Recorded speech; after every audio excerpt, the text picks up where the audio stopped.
Okay. Recording of చేశాను. Okay. మనం ఫస్ట్‌గా ఏపీఎస్ఎస్‌డిసి గురించి ఒక 2 మాటలు చెప్పుకుందాం. ఏపీఎస్ఎస్‌డిసి అంటే Andhra Pradesh state skill development corporation. ఈ కార్పొరేషన్ కింద టోటల్‌గా 530+ కాలేజెస్‌లో మనం ఈఎస్సీ ఇన్ఫ్రా అనేది ఇవ్వడం జరిగింది. అలాగే ఈచ్ డిస్ట్రిక్ట్ వైస్‌గా 20+ స్కూల్స్‌కి and PMKVY centres and CM excellence centres ఇవన్నీ కూడా మనం ఏపీఎస్ఎస్‌డిసి కింద మానిటర్ చేస్తాం. దీనిలో భాగంగానే మన కర్నూలు డిస్ట్రిక్ట్ నుంచి ఈ రోజు నుంచి 22 అంటే ఈ రోజు నుంచి మనం ఆన్లైన్ క్లాసులు అనేది స్టార్ట్ చేస్తున్నాం. అందులో భాగంగా మనకు 3 to 4 PM e-commerce and digital marketing class అనేది స్టార్ట్ చేస్తున్నాం. ఫస్ట్ ఈరోజు జస్ట్ బ్రీఫ్ ఇంట్రొడక్షన్లా చెప్తాను. అసలు మనం ఈ-కామర్స్ అంటే ఏంటి? అసలు ఫస్ట్ తెలుసుకోవాల్సింది e-commerce and digital marketing. E-commerce ఒక subject topic and digital marketing ఇంకో టాపిక్. ఫస్ట్ ఈ-కామర్స్ అంటే అసలు ఏంటి? బిజినెస్ అంటే ఏంటి ఫస్ట్? ఈ-కామర్స్ బిజినెస్ అంటే ఏంటి అనేది ఫస్ట్ మనం తెలుసుకోవాలి. అసలు బిజినెస్ అంటే మీనింగ్ ఏంటి? ఈ బిజినెస్ అంటే ఏం లేదండి. ఏ కస్టమర్ ఆర్ కన్జ్యూమర్ గూడ్స్‌ని గానీ, ఒక సర్వీస్‌ని గానీ తీసుకోవడానికి ఒక ఆర్గనైజేషన్‌కి వెళ్తే అది బిజినెస్ అవుతుందండి. Simple thing. A organization engaged in the trade of goods and service or both.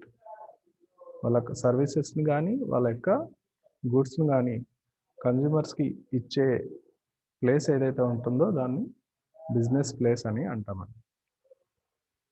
ఇంకా జనరల్‌గా ఏం చేస్తూ ఉంటామంటే ఇక్కడ ఇది జనరల్‌గా బిజినెస్ అంటే అది. అండ్ త్రూ ఇంటర్నెట్ ద్వారా మనం ఎప్పుడైతే ఇంటర్నెట్ యూజ్ చేసి చేస్తామో దాన్ని ఈ-కామర్స్ బిజినెస్ అంటాం. ఆ ఈ-కామర్స్ బిజినెస్‌లో ఎలాంటి యాక్టివిటీలు ఉంటాయి? దాంట్లో ఇంటర్నెట్ ద్వారా చేయడం ద్వారా మార్కెటింగ్ గానీ, బ్రాండింగ్ గానీ, వాళ్ళ రీసెర్చ్ గానీ మొత్తం ఈ మార్కెటింగ్‌లోనే చేసుకుంటామండి. That's the meaning of a business. And branding అంటే ఏంటి? బ్రాండింగ్ అంటే process of involved creating unique name and image for the product in the consumers mind. Mainly through advertising కానీ, క్యాంపెయిన్స్ కానీ, కన్సిస్టెంట్ థీమ్ పెట్టుకొని కానీ ఏదైనా చేసినప్పుడు దాన్ని బ్రాండ్ చేయడం అంటాం. బ్రాండింగ్ చేయడం అని అంటాం. ఇక్కడ కామర్స్ అంటే ఏం లేదండి, సెల్లింగ్ ఆఫ్ ప్రొడక్ట్స్ని ఈ-కామర్స్ అని అంటాం. యూజువల్గా డిఫరెంట్ స్టేట్స్ ఆఫ్ కంట్రీస్లో కూడా మనం ఈ-కామర్స్ అనేది చేసుకోవచ్చు through internet using of internet.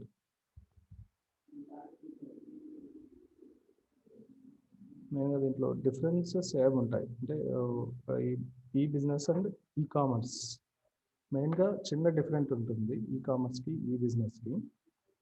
ఈ బిజినెస్లో కానీ ఈ-కామర్స్లో కానీ ఫస్ట్ అంటే ఏమిటంటే ఎలక్ట్రానిక్ నెట్వర్క్ అంటే త్రూ ఇంటర్నెట్ ద్వారా చేసేదాన్ని ఎలక్ట్రానిక్ నెట్వర్క్ అంటారు. ఎలక్ట్రానిక్ ద్వారా బిజినెస్ కానీ ఈ-కామర్స్ కానీ చేస్తాం. దీంట్లో మెయిన్గా ఈ బిజినెస్కి వచ్చేసరికి ఈ బిజినెస్లో ఏమేమి ఇంక్లూడ్ అయి ఉంటాయంటే కస్టమర్స్కి సప్లై అండ్ ఎక్స్టర్నల్ పార్ట్నర్స్ని సప్లై చేయొచ్చు. Sales, marketing, order taking and delivery, consumer services ఉంటాయి, పర్చేసింగ్ ఉంటుంది, పర్చేసింగ్ ఆఫ్ రా మెటీరియల్స్ ఉంటాయి. ఇవన్నీ ఈ-కామర్స్లో ఇంక్లూడ్ అయి ఉంటాయి. అండ్ ఈ బిజినెస్కి వచ్చేసరికి వీటితో పాటు హ్యూమన్ రిసోర్సెస్ని మనం యూజ్ చేస్తాం అండ్ ఈ బిజినెస్ స్ట్రాటజీస్ని యూజ్ చేస్తాం. Okay. And productivity and cost savings కూడా యూజ్ చేస్తాం. దాన్ని ఈ బిజినెస్లో యూజ్ చేస్తాం. ఈ-కామర్స్కి ఈ బిజినెస్కి చిన్న డిఫరెన్స్. దీంట్లో ఈ-కామర్స్ కింద తీసుకుంటే ఒకవేళ ఎగ్జాంపుల్స్ తీసుకోవాలి అంటే మనకు అమెజాన్ తీసుకోవచ్చు లేదా ఈబే తీసుకోవచ్చు.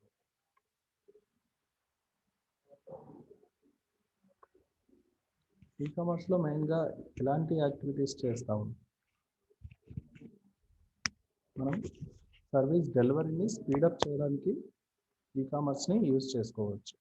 అంటే మనం త్రూఅవుట్ గ్లోబ్ ఎక్కడున్నా సరే మనం ఒక డెలివరీ చేయాలి, ఒక సర్వీస్ని ఇవ్వాలి వాళ్ళకు అంటే ఈ-కామర్స్ బిజినెస్ ద్వారా ఈజీగా కంప్లీట్ చేయవచ్చు. మనం అలాగే ఇన్ఫర్మేషన్ని అండ్ హ్యూమన్ సపోర్ట్ను కూడా త్రూ ఇంటర్నెట్ మార్కెటింగ్ ద్వారా ఈజీగా వాళ్ళకి సపోర్ట్ చేయవచ్చు. ఇంకోటి buying and selling of information product services via computer network. ఇక్కడ మెయిన్గా ఏం చేస్తామండి, బయింగ్ కానీ సెల్లింగ్ కానీ అంటే కొనడం కానీ అమ్మడం కానీ త్రూ ద కంప్యూటర్ నెట్వర్క్ ద్వారానే ఈ ఈకామర్స్ బిజినెస్లో చేస్తాం. Third point. ఇక్కడ దీని ద్వారా ఇంకా ఏంటంటే faster consumer response and improve services quality. మనం ఫాస్ట్గా కస్టమర్కి రెస్పాన్స్ అవ్వచ్చు అండ్ మన సర్వీస్ని కూడా ఇంప్రూవ్ చేసుకోవచ్చు. అడ్వర్టైజింగ్ చేయొచ్చు ఇంకో point. Next one, online electronic commerce payments, electronic fund transfers కూడా చేయొచ్చు, పేమెంట్స్ చేయొచ్చు. ఇక్కడ దీని ద్వారా బెనిఫిట్స్ ఏమి ఉంటాయంటే, ఈకామర్స్ బిజినెస్ ద్వారా బెనిఫిట్స్ ఏంటి అంటే, ఇది త్రూఅవుట్ గ్లోబల్ టెక్నాలజీ ఉంటుంది కాబట్టి మన సర్వీస్ని కానీ మన గూడ్స్ని కానీ త్రూఅవుట్ గ్లోబ్ మనము సెల్ చేయొచ్చు. ఇంకొకటి లో కాస్ట్లో మనం ఈకామర్స్ బిజినెస్ అనేది పెట్టుకోవచ్చు, స్టార్ట్ చేయొచ్చు. ఇంకోటి ఏంటంటే మిలియన్స్ ఆఫ్ పీపుల్ని రీచ్ అవుతుందండి. ఈకామర్స్ బిజినెస్ అనేది మిలియన్స్ ఆఫ్ పీపుల్స్ని రీచ్ అవుతాం. మనం ఇంకొకటి అక్కడ 1-to-1 ఇంట్రాక్షన్ కూడా అవ్వచ్చు. ఏ కస్టమర్ అయితే మనకు వెబ్సైట్లో విజిట్ చేస్తున్నాడో ఆ కస్టమర్ని డైరెక్ట్గా 1-to-1 మనం ఈమెయిల్ మార్కెటింగ్ యూజ్ చేసి 1-to-1 మాట్లాడవచ్చు. ఓకే, దీంట్లో ఈ బెనిఫిట్స్ ఆఫ్ ఈ ఆర్గనైజేషన్ ద్వారా బెనిఫిట్స్ ఏంటి ఉంటాయి, ఈకామర్స్ ఆర్గనైజేషన్ ద్వారా బెనిఫిట్స్ ఏంటి? బెనిఫిట్స్ టు ఆర్గనైజేషన్ అండి. బెనిఫిట్స్ టు ఆర్గనైజేషన్ అంటే ఈకామర్స్ అనేది మార్కెట్ ప్లేస్ని నేషనల్ వైజ్గా లేదా ఇంటర్నేషనల్ వైజ్గా కూడా మనం బిజినెస్ని పెట్టుకోవడం అనేది ఒకటి ఆర్గనైజేషన్కి బెనిఫిట్. ఇంకో బెనిఫిట్ ఏంటంటే cost of creating and processing అనేది కూడా చాలా తక్కువ ఉంటుంది. మిగతా ఆఫ్లైన్ మార్కెటింగ్తో పోల్చుకుంటే ఈ ప్రాసెసింగ్ అనేది ఈజీగా జరిగిపోతుంది. మనం డిస్ట్రిబ్యూట్ చేయొచ్చు, స్టోర్ చేసుకోవాలన్నా ఈజీ ఉంటుంది. పేపర్లెస్ ఇన్ఫర్మేషన్ని మనం స్టోర్ చేసుకోవచ్చు, పేపర్ బేస్డ్ కాకుండా. ఇలాంటి ఎబిలిటీ బిజినెస్ని తయారు చేయడానికి క్రియేటివ్ హైలీ స్పెషలైజ్డ్ బిజినెస్ని తయారు చేసుకోవచ్చు. ఇక్కడ ఏమంటుందంటే ఈకామర్స్లో టైం రెడ్యూస్ అవుతుంది అండ్ క్వాలిటీ ఇంక్రీజ్ అవుతుంది. Quality of A capital and receipt of products and services. మనం ఏదైతే ప్రోడక్ట్ కానీ సర్వీసెస్ కానీ ఇస్తున్నామో వాటి యొక్క అవుట్పుట్ అనేది ఇంకా హ్యూజ్గా ఉంటుంది. అంటే మీన్స్ చాలా క్వాలిటీగా ఉండడానికి దోహదపడుతుంది. ఇంకోటి కన్జ్యూమర్స్కి ఎలాంటి బెనిఫిట్స్ ఉంటాయి, ఆర్గనైజేషన్కి అయితే డిస్ట్రిబ్యూషన్ కానీ స్టోరింగ్ కానీ ఇవన్నీ ప్రాసెస్ అనేది వాళ్ళకి ఈజీగా ఉంటుంది. అలాగే కన్జ్యూమర్స్కి ఎవరైతే పర్చేజ్ చేస్తున్నారో వాళ్ళకి ఎలాంటి బెనిఫిట్స్ ఉంటాయి. వీళ్ళు దీంట్లో ఏంటంటే మెయిన్గా ఈకామర్స్లో 24/7 మనకు పర్చేజ్ చేయొచ్చు అండి. రౌండ్ ద క్లాక్ పర్చేజ్ చేయొచ్చు ఫ్రమ్ ఎనీ లొకేషన్ ఆల్సో. ఎక్కడ లొకేషన్లో ఉన్నా సరే మనం ప్రొడక్ట్ అనేది పర్చేజ్ చేయొచ్చు. ఇక్కడ ecommerce provides customers with more choices. They can select from many vendors from many products. అంటే ఈకామర్స్ బిజినెస్లో చాలామంది వెండర్స్ నుంచి చాలా ప్రొడక్ట్స్ ఉంటాయి. సేమ్ ప్రొడక్ట్సే డిఫరెంట్ వెండర్స్ ద్వారా మనము సెల్ చేయడానికి అవకాశం ఉంటుంది. అది కూడా కన్స్యూమర్స్కి బెనిఫిట్గానే ఉంటుంది.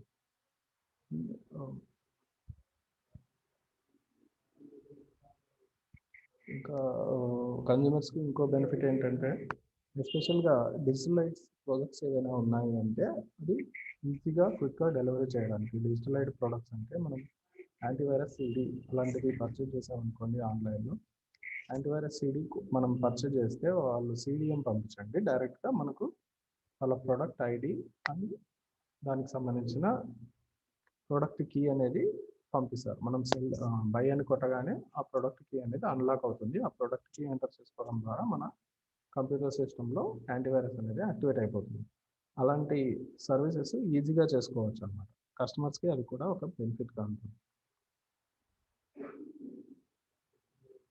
ఇంకోటి ఏంటంటే వీళ్ళు ఈ కామర్స్ బిజినెస్ వాళ్ళు ఏమంటే సబ్సిక్వెంట్గా మనకు డిస్కౌంట్స్ కానీ ఆఫర్స్ కానీ చాలా ఎక్కువ ఇస్తుంటారు. సో అది కూడా ఒక చిన్న బెనిఫిటే. ఇంకొకటి ఏంటంటే వీళ్ళు మనం ఏదైనా ప్రోడక్ట్ తీసుకున్నాము అంటే దాని గురించి ఫీడ్బ్యాక్ కూడా చాలా ఎక్కువ హ్యూజ్ రెస్పాన్స్ అనేది ఉంటుంది. ఒక ప్రోడక్ట్ పర్చేజ్ చేయడానికి మనకు 2-3 మెయిల్స్ వచ్చేస్తాయి దాని గురించి. ప్రోడక్ట్ రివ్యూ చేయండి, ఎలా ఉంది ఏంటి అని. సో మనం ప్రోడక్ట్ రివ్యూ చేయడం ద్వారా కూడా చాలామంది దాన్ని పర్చేజ్ చేయడం కానీ లేకపోతే దాని బ్యాడ్ గుడ్ ఈ క్వాలిటీస్ అన్ని కూడా మెన్షన్ చేస్తారు కాబట్టి ఆ ప్రోడక్ట్ మళ్ళీ ఈ కామర్స్ బిజినెస్లో రాకుండా ఉంటుంది. సో అది కూడా కన్జ్యూమర్స్కి బెనిఫిట్.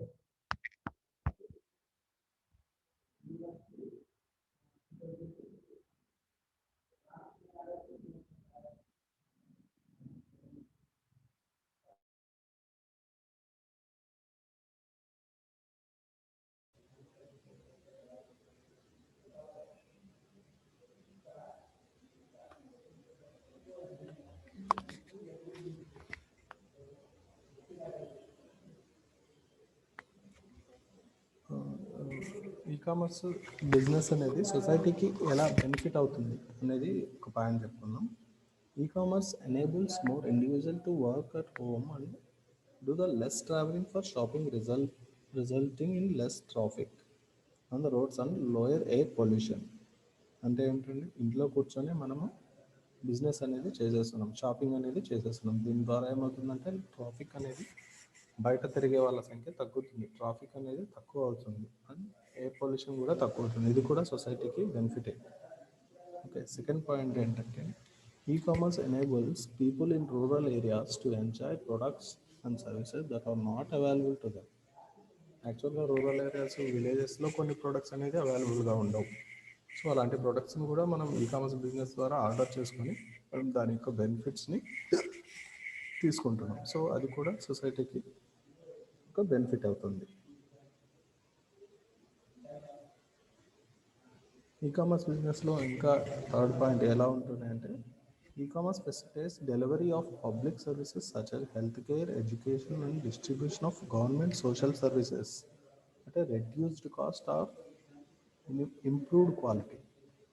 గవర్నమెంట్ సర్వీసెస్ కానీ లేకపోతే హెల్త్ కేర్ సెక్టార్కి సంబంధించి కానీ ఎడ్యుకేషన్ సెక్టార్కి సంబంధించి కానీ సర్వీసెస్ ఏవైతే ఉన్నాయో దాన్ని ఈ కామర్స్ ద్వారా చేయడం ద్వారా అలా క్వాలిటీ అనేది పెరుగుతుంది అండ్ కాస్ట్ కటింగ్ కూడా చాలా తక్కువగా ఉంటుంది. సో ఇది కూడా సొసైటీకి బెనిఫిట్ అవుతుంది. ఇక్కడ మనకు next topic e-commerce business అనేది ఎన్ని విధాలుగా ఉంటుంది. ఈ కామర్స్ బిజినెస్ అనేది మెయిన్గా a common classification of e-commerce by nature of ట్రాన్సాక్షన్స్ని బట్టి మనము క్లాసిఫై చేయొచ్చు బిజినెస్ అనేది ఎన్ని టైప్స్లో ఉంటుంది అనేసి. ఇక్కడ ఫస్ట్ వన్ క్లాసిఫికేషన్ ఆఫ్ ఈ కామర్స్లో first one business to business, బీ టు బీ అంటారు. బిజినెస్ టు బిజినెస్ అనేది ఈ కామర్స్ బిజినెస్ ఒకటి, అండ్ బీ2సి ఒకటి ఉంది. అండ్ బీ2సి అంటే business to customers or consumers కూడా అనుకోవచ్చు. తర్వాత customer to business, consumer to business or customer to business. C to B కూడా ఈ ఈకామర్స్ క్లాసిఫికేషన్లో వస్తుంది. మనం ఫస్ట్ బీ2బి గురించి మాట్లాడుకున్నట్టయితే బీ2బి అంటే it includes IOS transaction and electronic market transaction between organizations. అంటే బీ2బి అంటే బిజినెస్ ఆర్గనైజేషన్స్, రెండు బిజినెస్ ఆర్గనైజేషన్స్ మధ్య ఎలక్ట్రానిక్ వేలో వాళ్ళ ట్రాన్సాక్షన్ అనేది జరుగుతుంది. ఐఓఎస్ ట్రాన్సాక్షన్స్ అని వాళ్ళ మనీ ట్రాన్స్ఫర్స్ కానీ లేదా బిజినెస్ డీల్స్ కానీ ఇవన్నీ జరుగుతాయి. సో దాన్ని బీ2బి ట్రాన్సాక్షన్స్ అని అంటారు. Second one business to customers or consumers. These are retailing transactions with the individual shoppers. Business to customers అంటే డైరెక్ట్గా ఒక సెల్లింగ్ బిజినెస్ ఉంటారు, ఆ బిజినెస్ వాడు డైరెక్ట్ కస్టమర్స్కి ప్రోడక్ట్ని ఇచ్చేస్తాడు. ఒక షాప్ వాడు డైరెక్ట్గా కస్టమర్స్కి సెల్ చేసేస్తారు. దీన్ని బీ2సి అంటారు. In this transaction customer sells directly to the customers. ఈ ట్రాన్సాక్షన్ ఏమవుతుందంటే డైరెక్ట్గా బిజినెస్ పర్సన్ కస్టమర్కి డైరెక్ట్గా సెల్ చేసేస్తాడు product. Next one consumer to business. Consumer to business అంటే this category includes individual who sell products or services to organisations. ఇది ఎక్కడ జరుగుతుంది? ఏదైనా ఒక పర్సన్ వెళ్ళి బిజినెస్కి మనము సర్వీసెస్ని ఇవ్వడానికి ఎక్కడ వీలవుతుంది అంటే, కొన్ని మనం ఇప్పుడు చేస్తున్న ఇంటర్న్షిప్స్ ఉన్నాయి. ఇంటర్న్షిప్స్లో ఏమవుతుంది అంటే అతను డైరెక్ట్గా వర్క్ చేస్తాడు. వర్క్తో పాటు అతను శాలరీ తీసుకుంటాడు ఇంటర్న్షిప్స్లో అండ్ వర్క్ చేస్తాడు. ఇలాంటివి C2B కస్టమర్స్ అని కూడా అనొచ్చు మనం.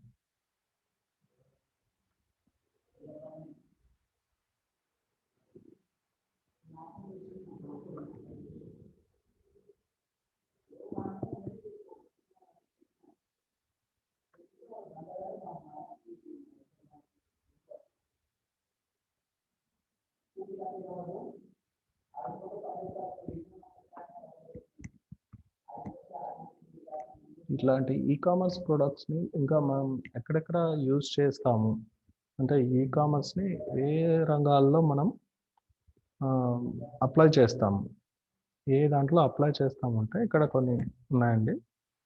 గ్లోబల్గా కామర్స్ని ఒక 9 కేటగిరీస్లో అప్లై చేస్తాం మనం. వన్ ఈజ్ మార్కెటింగ్లో అప్లై చేస్తాము. And second one is advertising అంటే అడ్వర్టైజ్ చేయడంలోనూ యూజ్ చేస్తాము. బ్యాంకింగ్లో యూజ్ చేస్తాము. మొబైల్ కామర్స్లోనూ యూజ్ చేస్తాము. అండ్ లెర్నింగ్లోనూ యూజ్ చేస్తాము. షాపింగ్లో యూజ్ చేస్తాము. ఆన్లైన్ ట్రైనింగ్స్లోనూ యూజ్ చేస్తాము. అండ్ సెర్చ్ ఇంజిన్స్లోనూ యూజ్ చేస్తాము. అండ్ ఎంటర్టైన్మెంట్లోనూ యూజ్ చేస్తాము. ఈ 9 కేటగిరీస్లోనూ కామర్స్ అనేది మనము ఎక్కడైనా సరే గ్లోబ్ వైడ్గా ఎక్కడ తీసుకున్నా సరే ఈ 9 కేటగిరీస్లో మనం కామర్స్ అనేది యూజ్ చేస్తామండి.